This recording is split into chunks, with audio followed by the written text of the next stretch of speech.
is up, everyone? Probably not who you expected to see. I am not Mike Zakarian, but that's all right.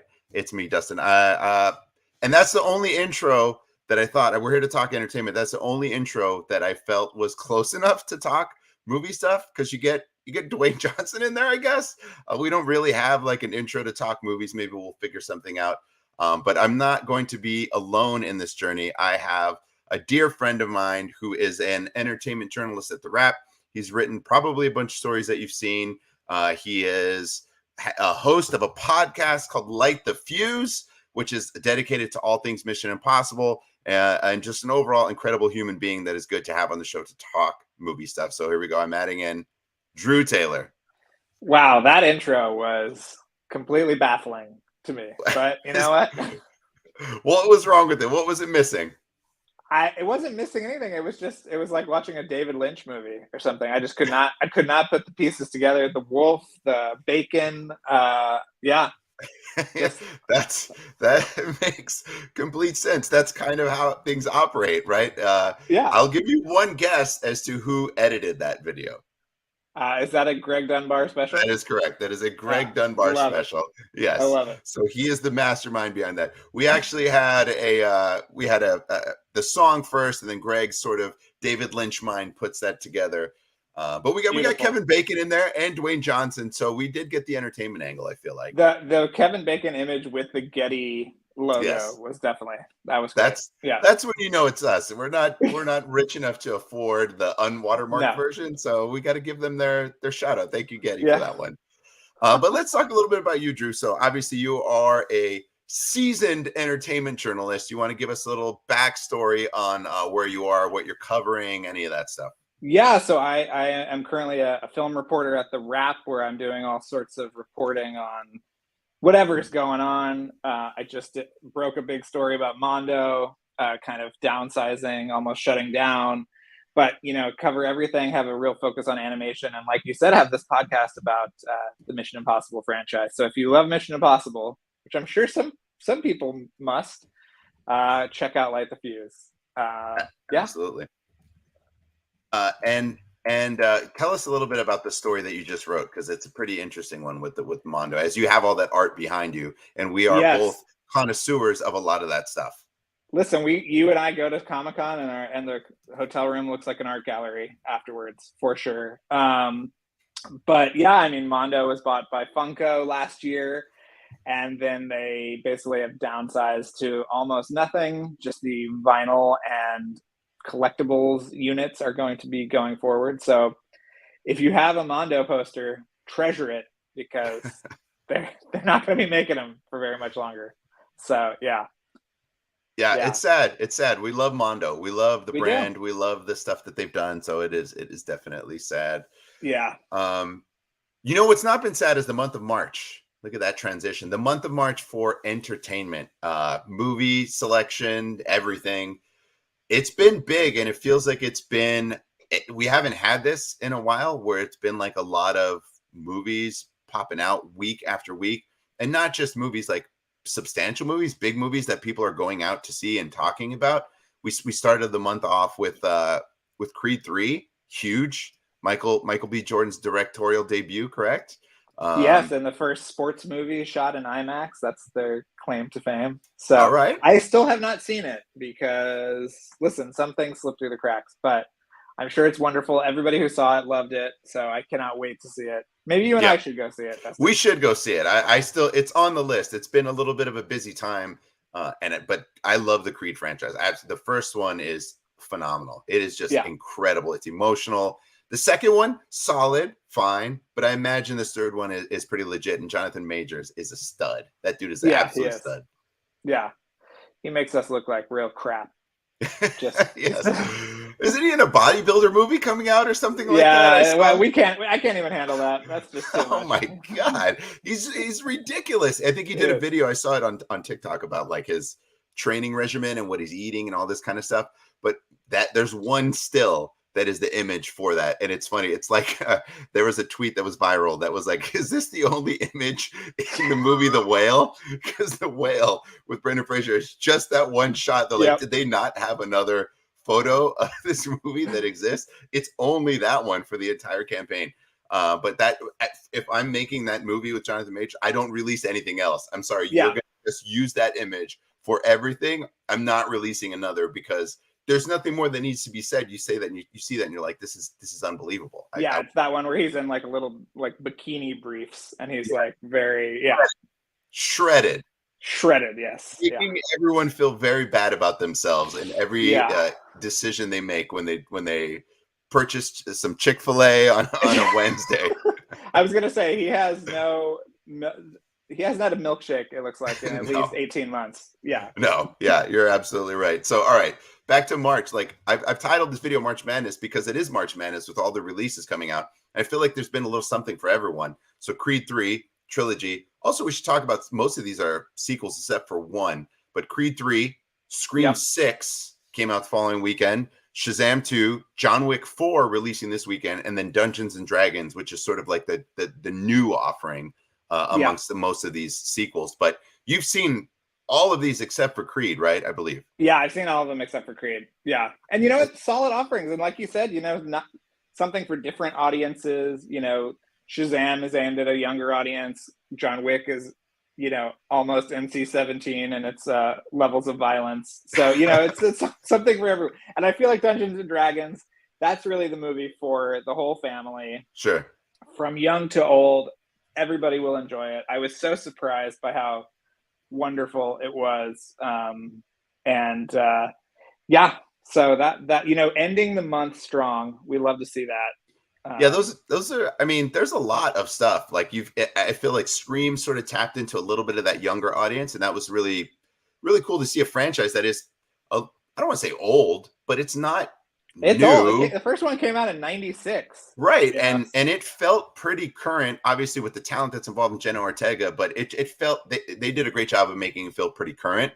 And Creed 3 felt like a big event film to kick things off. Shazam we just had. Now John Wick 4 I think is doing a great job, and it sounds like there is some incredible action in this. Like I think we talked about this. There's like a 38-minute sequence in Act 3. This is not a spoiler. That is just unbelievable, insane action. Yes, yeah. The last hour of the movie where he's in Paris is basically just one action sequence, and it is nonstop.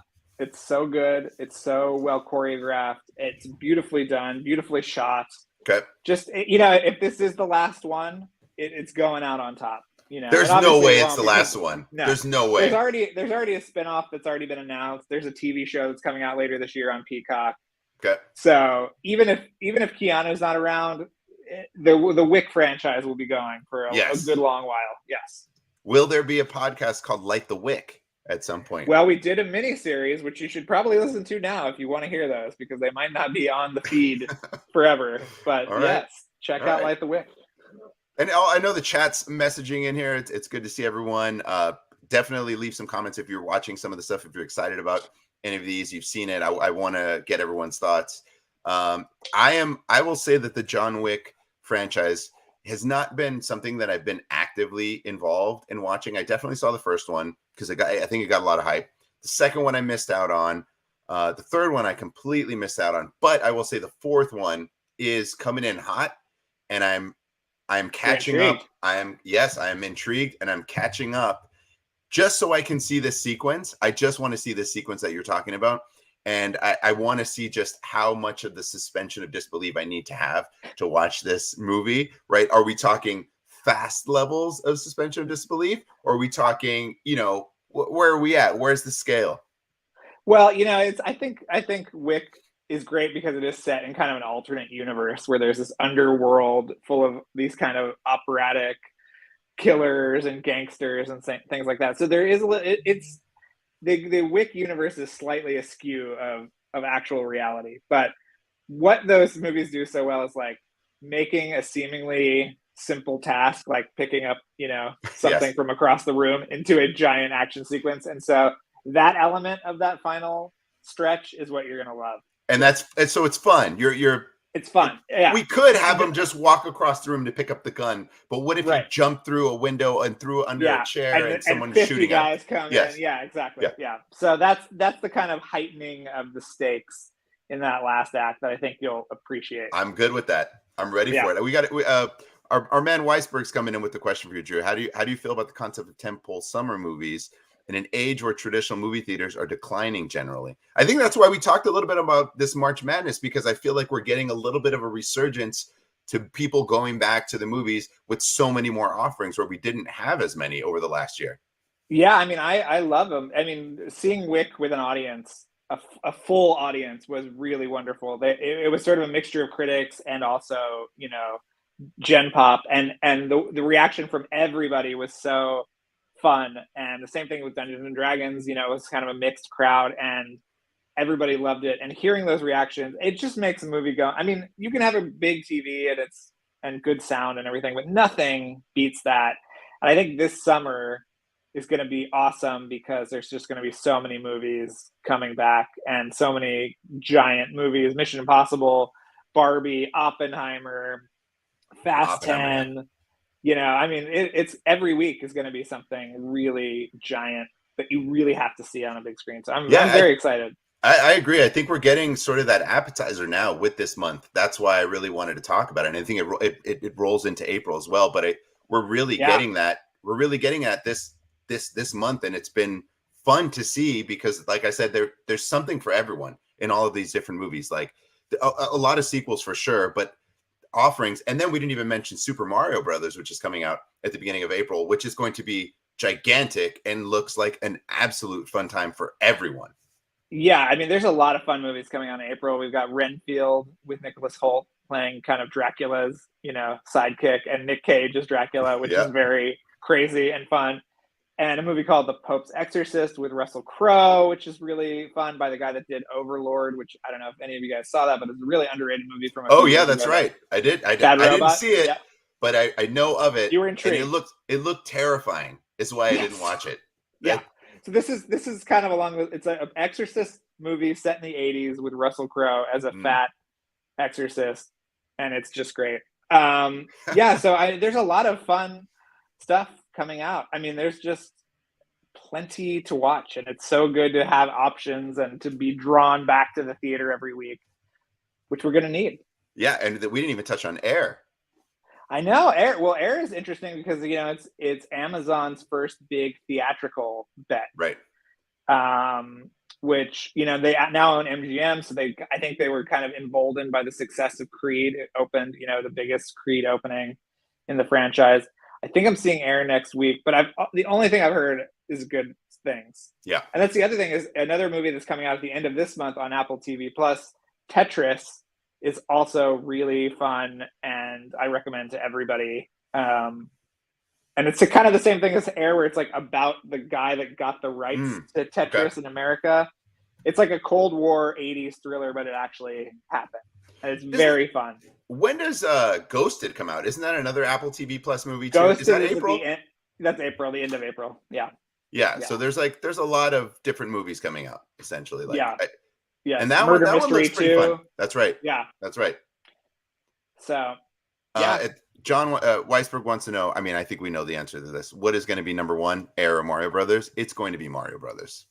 Yeah, I've been saying I think Mario Brothers is going to be the biggest movie of the year. That's my which is goal. A very bold statement. That is a very bold statement.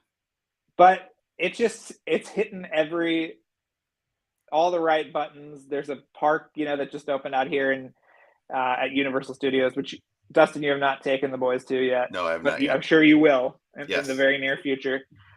It just feels like it's just the right time. It looks beautiful. I'm very excited about it. I think it'll be. I'm with you. I think it's going to be an absolute monster. I don't know if it. I mean, I can't make that statement that what you said, but I can see why you would. I think every generation is going to be pretty excited for it, and I think the nostalgia, it's going to get swept up. It's bright, it's colorful, it's fun.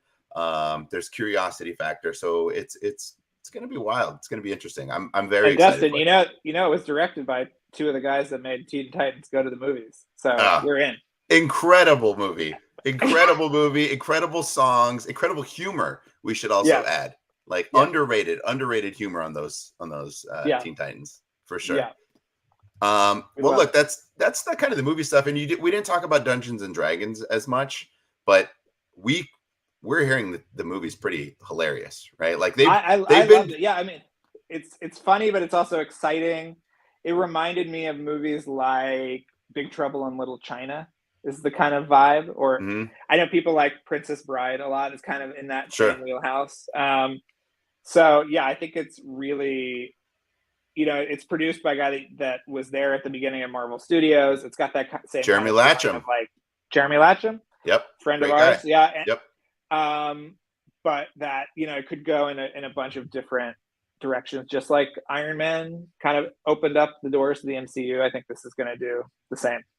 Okay. Yeah, I'm excited to see it. I think it'll be a surprise little outing. I will say that they've amped up the humor in a really great way in their like TV spots that they're releasing. There's been some fun ones where we talked about this, where they're letting a little bit of a scene play out, and then a joke, Yes. a button happens, and it's really funny. And I think that is going to be a great sell for them to sort of get people out there, is to say this is going to be a good time. This is going to be a fun time. So yeah, I'm excited about it. It's a big reason like that I wanted to jump on and talk is like this month is like a good appetizer for the summer, and I think it's been really, really fun to see people get back out to the movies with all these different offerings to say, oh, did you see this? I hadn't seen this, or I'm excited to see this. Even like we said, Air around the corner as well. Like it's been a while since we've had that on a consistent basis. There was probably one or two movies here and there, but every week to where we're seeing it is pretty awesome. It feels like we're jumping back into it, which I think could hopefully lead to like a big summer. Yeah, we could only survive on Megan for so long. She's just a little robot. She only got us through a couple of months. We need, regular Yeah, like it was the They're curiosity factor of it. It was smart on that one, but you're right. Like it was something that can kind of live for a beat. But Yeah. the month of March really was like a monster sort of out of nowhere that we haven't had in a while. I don't not necessarily a monster, but you get what I'm saying. Like it was Yeah. really nice to feel like, oh wow, there's a cool movie that I'm interested coming out every single weekend. Whether or not you saw them all, but there were conversations about each one, I'd say every week. Yeah, it's exciting. Yeah. Look at Weisberg. So Weisberg from our community, he's part of the Team Hold community, is amazing, and he's up on everything. And he's saying, "Wow, in a year with Guardians 3, Spider-Man, Indy, it's a bold prediction about Super Mario Brothers." Well, think about the merchandise too. I mean, this is going to be on every end cap at every Target. Look at this stuff they sent me, Dustin. Yeah, show us the fun stuff you get. We got the castle here. I've got a Bowser that breathes fire. Look, do you have that handy? Those I've seen out of the box. Yeah, those I've seen. Those Mario figures. Those are really cool. I've seen those pop up. What I've gathered from this one is that he kind of like has a humidifier inside of him, and he I see it. blows and he puffs it steam out. Yeah, and the steam there's a light, so it looks like fire. I mean, that's pretty smart.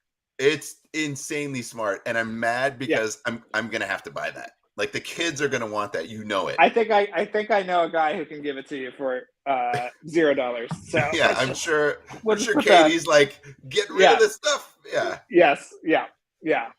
It's gonna be big. I think that's a great point. Like that stuff helps. Like I'm sure they're gonna have a McDonald's partnership or something like that, where there's toys, all that kind of stuff. It's gonna hit all the right buttons, and when you bring families out, there's a lot of the other thing. So I know we talked a lot about movies, but I want to get into a little bit of the series stuff in TV, because we've had a good start to the year, I'd say, with The Last of Us being a big launch in the early, and Mando, which is still going on. So amazing start to the year for Pedro, but Last of Us really sort of being event television to kick things off. Where are you at on The Last of Us? You're all caught up. You finished everything. I loved it. Yeah, it was great. I mean, the reason there's going to be so much TV too is because the Emmy voting ends at the end of May. Yep. And so all the episodes have to be out by then. So between now and the end of May is just going to be a nonstop free-for-all of content, because they're all trying to qualify for Emmy consideration. That is terrifying to hear. As you already know this, but news to anyone who's watching, I am now an official member of the Television Academy. Thank you very much. I will be a voting member on the Emmys. I just found that out last night, so I will be voting on the Emmys, which is pretty exciting. So being now a member of the Academy for all the Academy of Motion Picture Arts and Sciences, it's pretty crazy to now be part of this. So I'm doing a lot of voting, which means I got a lot of watch a lot of shows. Yes. You have 3 children and a wife too, so this is yes. Trying to do the math right now. This is going to be a big challenge. Yeah. Let's see. But I mean, look, but I'm caught up on The Last of Us. That was incredible. And that sort of takes us into our next thing, which is that's obviously HBO. And they've got another banger right around the corner, like right on top of it. Succession. Absolutely, Jeb. I couldn't believe it either, baby, but I got in and I'm running with it. They let me in and I'm taking it. But Succession season 4, which is going to be the conclusion of the series, kicks off this Sunday, and we could not be more excited for it, right? We're ready. We're Tom Wandsbon super fans, and we want to see what happens with him because they left him pretty precarious position at the end of last season. We need some more Cousin Greg. We need more Tom. Yeah. Tom. I mean, what an unbelievable character he is, by the way. But like, that whole family is out of control. Like you love to hate them, and then you sort of want to root for some of them, and you're like, why am I rooting for this person? They're such an asshole, but you like them. Like Kieran Culkin's character, I'm blanking on his name. Roman. My favorite, Roman. Yes, my favorite character on the show. He is such a, we can cuss on this, a fucking asshole. And I love him for it. Like, I love that he's such a dick and he likes to twist the knife and he likes to stir up shit. Oh, I love his performance is unbelievable. He's so good. He's so good. What do you have a favorite character on Succession? I love Tom. I really do love Tom. I think his facial expressions, I could just watch him all day. And his voice too. His voice I think is great too. Yeah. And then him, preparing for prison is just my favorite thing in the world. He was just becoming obsessed with prison and going to diners to eat bland food. I just thought that whole arc was just the funniest thing. Yeah. It was such a small thing that was so well done for his character, right? Like it was just smart as a runner through a few episodes. I mean, it was just delightful. Yeah. Yeah, it was great. But now we see this other side of Tom, right? Maybe he is more duplicitous than we thought, and that will be a big part of season 4, I think, going in. But, I hope so. I mean, look, he's an amazing character, and it'd be nice to see him sort of get a backbone a little bit, and you're like, oh shit, wait a minute, he's been this guy the whole time. That's like, well, how's it? Wait, did he say anything about me? What did they say about me the whole time? Right. Like, God, everything is always Shiv. What do I need to do here? And you're like, bro, shut up. Man. But it got me thinking about, so like I'm super excited for Succession. I'm glad you binged it and we talked about it and you ran through all 3 seasons in like 3 weeks or something like that, which is bravo, amazing. And you're going to be caught up for all the discussion this weekend. But it got me thinking about a couple of things that are favorite shows on HBO, right? Where do these rank? Where does Succession rank? But then more so, I just wanted to talk about your favorite HBO series of all time. And I made a list of my top 5 HBO series. Now, again, this is not what I think are the best HBO shows and should be in the ranking. This is my personal favorite. I haven't seen every single series on HBO. Like, for example, I haven't seen, I haven't watched Hacks. I never watched Big Love. True Blood. I was never in on True Blood. I just wasn't. So I'm gonna, as I do my list, and I can go first if you want to piggyback off of that. Yeah, go first. I've got some ideas. I'll send you a link to something that might be helpful. And you can look at it in the chat there on the side chat. But I'll send it to you. I know. I'm sorry, Mike. I'm gonna get there. As you've just heard, now I'm a member of the Academy. I got to watch everything. I'm gonna get there. But there's shows that I loved and shows that I sort of grew up with, shows that I've missed, and shows that I didn't get involved in. So everyone is probably going to hate this list, and I fully understand and accept that going in. But look, it's a conversation starter. So I'm going to start with honorable mentions because there's some that I absolutely love, but I don't think they're in this sort of area. I think you're Okay. going to you, Drew, are probably going to disagree with a lot of these, which is fine. But it's not, again, the best shows on HBO. It is not that. It is my favorite shows that I've watched, my favorite series. So honorable mention, there's 5 of them that I made. So it's technically like a top 10 list, but I don't think it's that. Silicon Valley, honorable mention. I thought the show was great. It kind of peeled off at the end, but it was very near and dear to my heart. It was a lot of fun and like a weird time in the world that I thought was kind of in there. So that's one. Another honorable mention. And any thoughts on Silicon Valley, real quick, Drew? I mean, I watched the whole thing, so I'm there with you. Yeah.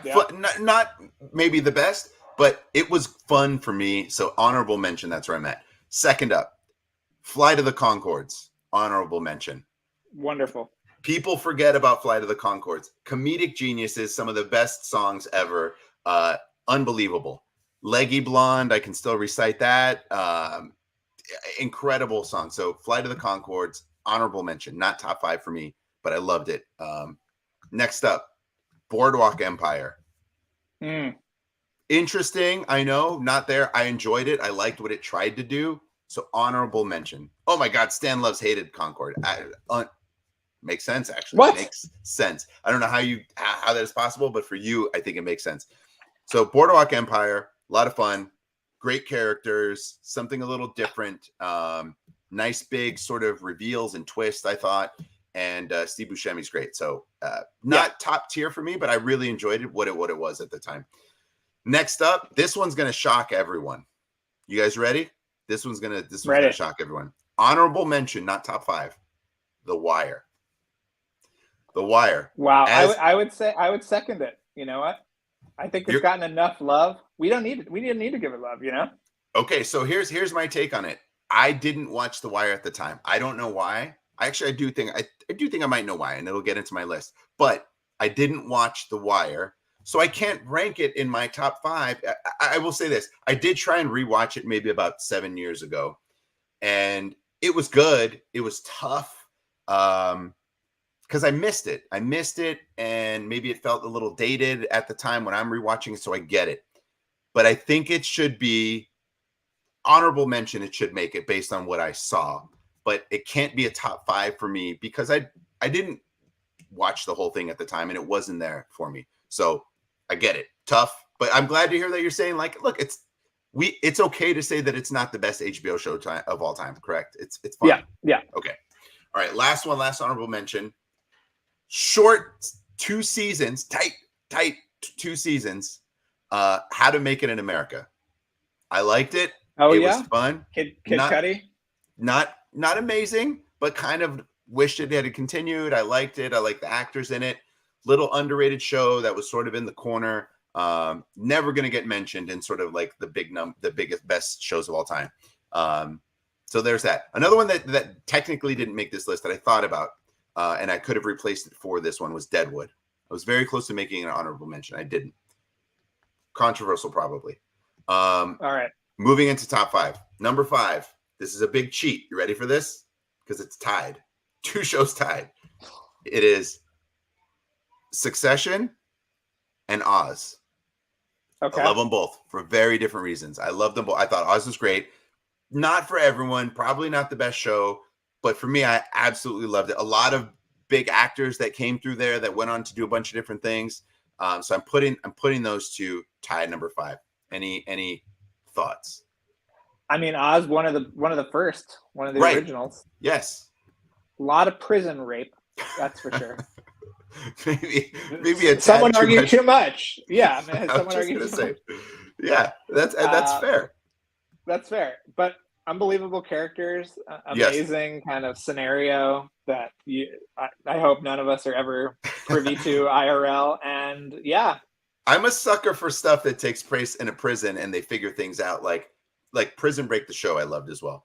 Like I'm a sucker for those types of films. So I'm going with that as a tie. Okay. Number 4, probably not. You're probably not gonna like this one, but Entourage.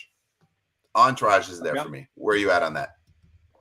I never really watched it. And we have a very annoying friend named Jermaine Lucier who loves it. So that's really off-putting. So maybe I will. Shout out Sam Loves who said Adebisi is greater than anything. Adebisi was a phenomenal character, and he had the little beanie that would be on the side of his head, and you're like, how is that staying on there? Yeah, Borland. I mean, come on, Entourage. I'm from LA. The dream. Your boy's making it. Overrated? Maybe for you. I don't think so. I think it was fun. It was a time when our boy like Frankie Chan was probably DJing for Paris Hilton, right? Yes, it was that. But I love the show. I thought I make no qualms about it. I was in on it. Moving along. Number 3, Game of Thrones. Game of Thrones, number 3. Any issues? No, I mean, I actually liked the last couple of seasons when people were like really backing off the train or the dragon. Sure. So yeah. All right. So I think that's it. That's an easy one. And Weisberg is saying, look, Entourage Over the Wire. I get it. This is my favorites. This isn't what the best are. I'm not doing that as that. Shout out Scott. I know Scott. He's great. I don't know him personally, but I know who he is. And yes, he did amazing shows. Game of Thrones that's not a bad take. I think it is. So it should be in there. It was appointment viewing, period. It was. And it was right before sort of streaming took off. So I think it was in there. Second, all time. You ready for this? This almost was number 1 for me. I almost did it. Curb Your Enthusiasm. Okay. I love Curb Your Enthusiasm. Larry David. Now I'm wondering what your number 1 is, because I thought that we would have some crossovers. So let's just cut to the chase. Give me your number 1. Okay, well, real quick, Curb is an incredible, phenomenal show that I don't think gets totally mentioned when you think about HBO series. I think you think about the 1-hour dramas, and I think it is. I think that's such a miss. What he does with that show is incredible. It's so funny, and no one's doing anything like that. It's perfect. It probably helps that a lot of it is in LA. Like I like the LA-ness of it all, but man. So number 1, this was sort of an obsession for me, and it was a very real moment in time that I was just like, yes, this show, appointment viewing, The Sopranos. Bada bing. Can't go wrong. Bada bing. The Sopranos. I think it was. I mean, the finale was written about like crazy. Tony Soprano is an iconic character. I think that show, had so much to do. The character, all the different characters, the different families, the deaths, the things, what he's dealing with. For me, Sopranos is the best HBO show of all time. Again, for me. And I haven't seen all of them, so someone could easily argue some of those, but Sopranos is just, yes, Daniel, God tier. Just God tier. That's it, baby. Sopranos for me. So I'm going to hand it over to you. Okay, I'm going to go through this really quick because I know we're over already. For number 5, I'm going to go with an asterisk, True Detective, season 1 only. Okay. Can we do that? I don't know if we can do that. What do you mean season 1 only? You got to take a role. It's an anthology show, so every season. Oh, what a cop. What a plea there. All right, go ahead. I mean, it was just wonderful. It was really next level filmmaking. The characters were so interesting.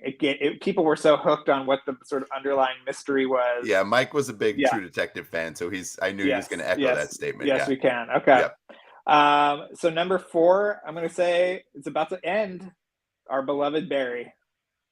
Absolutely great. Yep. Just the mixture of tones and style. Really great. I almost put that on the honorable mention list. Great characters, very different type of show. Underrated. Okay, so number 3 is the one that I thought would be on your list, but is not, which is, of course, Eastbound and Down. Oh, yeah. I can't believe I missed that one. I actually was looking at the list. I didn't see it. It should be. It was kind of a toss-up between, that or Righteous Gemstones. They're both. Yeah, I definitely saw Righteous Gemstones. I think I forgot. I think I should probably make that on the list, and I'm going to bump Succession and Oz off and put Eastbound and Down at 5. Yep, that'll be a clean 5, and the rest can go honorable mention because Eastbound and Down should 100% be on the list. Absolutely. So La Flama Blanca, you got to have them in there. My number 2 is going to be recent. It is Damon Lindelof's Watchmen. I thought about it. Watchmen. Phenomenal show. Absolutely. It's just a perfect season. The Trent Reznor and Atticus Ross music. Still listen to it all the time. Just a perfect, there was not a flabby episode. There wasn't one that If And anything, it ended. there should And have it been more. ended. Yeah, It just ended. and it That's ended. it. Yeah. Yeah. What do you So, think just about wonderful. Stan Love saying honorable mention Tales from the Crypt? Deep Guess cut. what? My number one is Oh Tales no. from the Crypt. No, Yeah. Yeah. was it really? Yeah. You guys ruined it? Yes. Oh my god. Yeah. Wow. Yeah. Deep cuts. That's, There you go, I Stan. mean, That's it. one of the first, but One of the huge first. show. Every major director did an episode. This Yep. was, it was the hottest thing on TV, and it was just complete, Was that technically camp. Was that late 80s or early 90s? What was that? It was late 80s. Yeah, I think it might have started. Yeah, but I mean, doing a comic book aesthetic too before anybody else kind of right. had embraced that. We love the Crypt Keeper. Yes. Dustin remembers when there was a time where we were under the Crypt Keeper mania. Yeah, 89 to 96. Also, just the greatest period of time right there. Yeah. Yeah. A lot of good music at that time as well. Yeah. A lot of good music. Yeah. I did not think you were going there, but I should have figured that you would. It makes a lot of sense. I have a box set because it's not on HBO Max. So I have a box set of DVDs that I, cradle longingly because that's the only way you can see it now. Let's get into the chat a little bit real quick. So Watchmen was solid. Perfect Serial says, I think Watchmen was great. Stan with the Watchmen was all right, too goofy. Incorrect take. Too goofy. So that is the incorrect take. Honorable mentions The Leftovers and Station 11. Yes, here, let me run through some of my honorable mentions. Chernobyl, Our Flag Means Death, which is still going on. I May Destroy You, which was wonderful. There we go. There's Chernobyl. Mayor of Easttown, and The Leftovers. Yeah. Yeah. Euphoria, I can't watch it. I just can't do it. I've heard it's great. I cannot watch it. It's just, I feel like it's too intense for me as a parent, so I will not do it. Newsroom was fine. I enjoyed it for what it was, but I don't think it's on the list. Like I did enjoy it, but it was, I couldn't get there with it. I couldn't get there. I know we're over time. We're going to probably end the show, but we should just do last other thing, because this is weird stuff that we should do. HBO is notorious for its bangers with its shows. Can you give me what are at least a few of your favorite all-timers and maybe your top obviously The Sopranos song. The Sopranos song is great. Yep. When they played it at the end of the movie, it was like, oh, okay, we're back.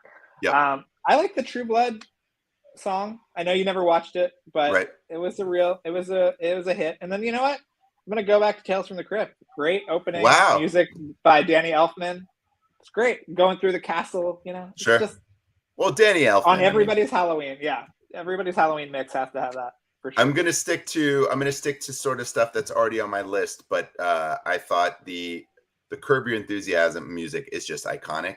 It's not a banger, but it doesn't need to be. It's just it is what it is. Yeah, White Lotus. I knew that was gonna come up. A lot of people I know love that song, and this is for sure. Sopranos was gonna be up in there. It's one of those top three. The recency bias, the Succession song is an absolute banger, and every time it drops, I do not hit skip if I'm catching up. I let it play because that song is fire. It is absolute fire. It's great. Entourage opening song. Porno for Pyros, or I guess technically they were Jane's Addiction. No, it was Porno for Pyros for that song, right? That was a good song for Entourage. Yeah. But every time Succession drops with that piano and that beat, it's money. This is one. This is interesting. We both left this off the list. I thought about that, about putting Sex in the City. I felt like it just had such a steep decline that I watched the whole series. I watched the finale, everything. But to me, it just had such a steep decline. Well, it should have been on the terrible. Yeah, the movies are terrible, and the new show is not very good either. So yeah. But if you give me seasons 1 through 3, maybe 4, I can't remember, or something like that, it's in my honorable mention, probably. But I've watched them all. They're great characters and all that stuff. But it should be at least discussed about, mentioned. Yeah. But yeah, that's it. We talked everything. We movies, did it. Entertainment. Drew, thank you for joining me on this and going Thank on you. this. If you guys like this, you got to follow Drew on Twitter. Do you want to drop all your handles and all your information? Sure. It's Drew Tailored, like a tailored shirt, on Instagram and Twitter. And come over and listen to Light the Fuse if you want to hear that stuff. And Dustin, I'll be back whenever you need me. Just throw up the bat signal. I'll be back. Maybe we need come it. back and talk about summer movies or something. Yeah, And, Drew has the yeah. lucky life of getting to see everything before it comes out. So we need that That's insight. true. But he will, and he mentioned the podcast. So if you're excited about Mission Impossible, he has a podcast called Light the Fuse. He's had every single person that is involved with Mission Impossible on the show, including Tom Cruise. I mean, do you want to run through some of the lists on there because the podcast? Oh is God, incredible. Brad Bird, Christopher McQuarrie multiple times, Brian De Palma. I mean, we've had pretty much everybody, and we're just gonna get going on 7 and 8 soon. So definitely come on over and check it out. Yeah, get ready. Those movies are going to be incredible. I can't wait. All right, so we'll do this another time. Thank you guys. Great. We didn't even do the like and do all that stuff, but please do if you do, because then we want to talk entertainment some more, and we can get Drew to show us more swag that he gets from going to all these press junkets. And maybe we could do a rate the swag. Maybe you can do a pile. I think that's great. I gotta get these figures over to you and the boys. So we'll do a surprise, but you should maybe accumulate a bunch of swag and we could talk about some of the items that you received. I think that would be a lot of fun. Sure. Okay. All right. That's it. I'm gonna end us the way we started with Dwayne Bacon. Thanks everyone. Thank you, Drew, and we will talk again soon. See ya.